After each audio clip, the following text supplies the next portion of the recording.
My Lord and my God, I firmly believe that you are here, that you see me, that you hear me. I adore you with profound reverence. I ask your pardon for my sins and the grace to make this time of prayer fruitful.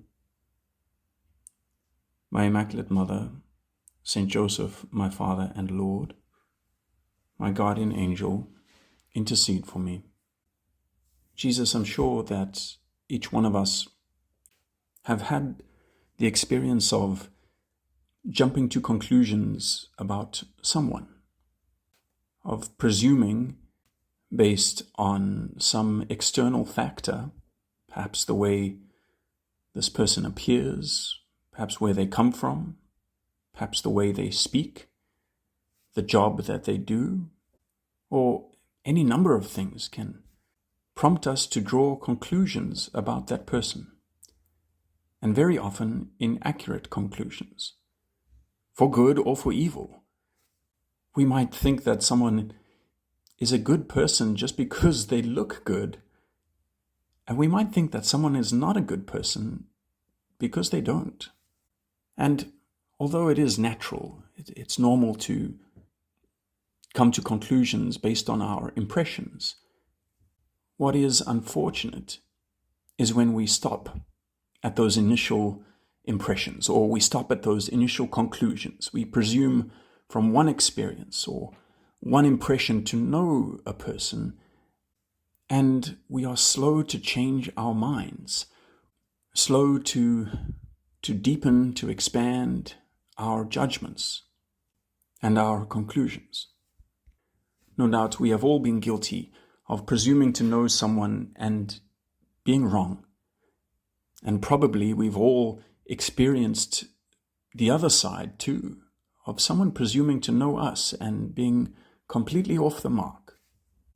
In Tolkien's great masterpiece, The Lord of the Rings, there is a scene towards the beginning of the series when Frodo, having left the Shire with the ring at the indications of Gandalf, has made his way with Sam and the other two hobbits to the inn in Bree, the Prancing Pony, where they are meant to meet with Gandalf. And they have already faced danger on the way and have been pursued by the Dark Riders, the Ring Wraiths, and so they are unsettled and uncertain. And when they get to the inn, Gandalf is not there. And they realize, while they are in the inn, that they are being watched by a dark and seemingly sinister man, a strange-looking, weather-beaten man. He is a shadowy, unsettling figure in the corner who's cloaked and travel-worn, with a keen, pale face and dark eyes, who is watching them very closely.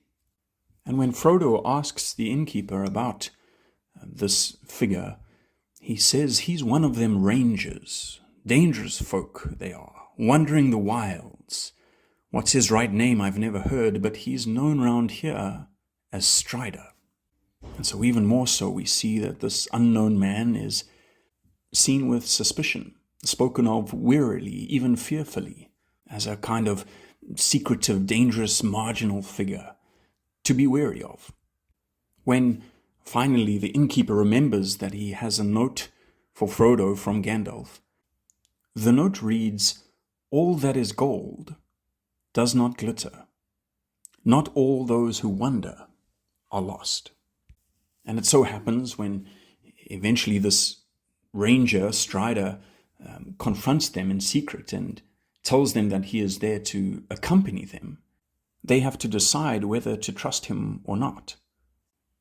Was he really sent by Gandalf, or is he a spy? And Samwise, in his natural sharp instinct, says that this Strider seems foul but feels fair, and he thinks one of the spies would seem fair and feel foul. And we're reminded again of those words from Gandalf, "All that is gold does not glitter. Not all those who wander are lost." And so they decide to trust him, and indeed, he saves their lives. And as they continue their journey with him, gradually it becomes clear, it's revealed that not only is there a good man beneath the surface of this rugged exterior, but there is in fact the rightful king of Middle-earth. Jesus, how often we are fooled by appearances, and how often even we are satisfied by appearances.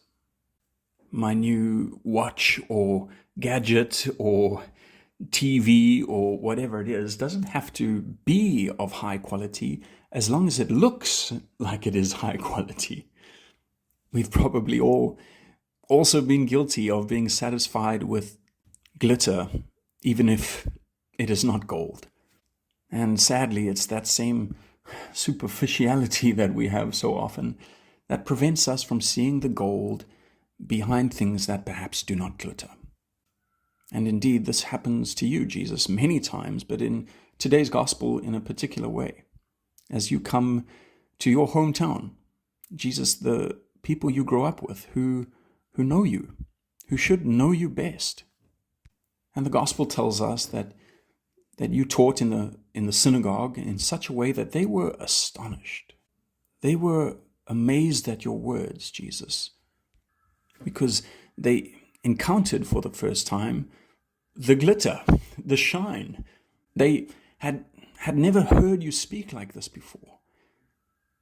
But then they missed the gold, and they say to each other, where did this man get this wisdom and these miraculous powers? This is the carpenter's son, surely. Is not his mother, Mary, with us, and his brothers and sisters? So where did the man get it all? And the gospel tells us they would not accept him.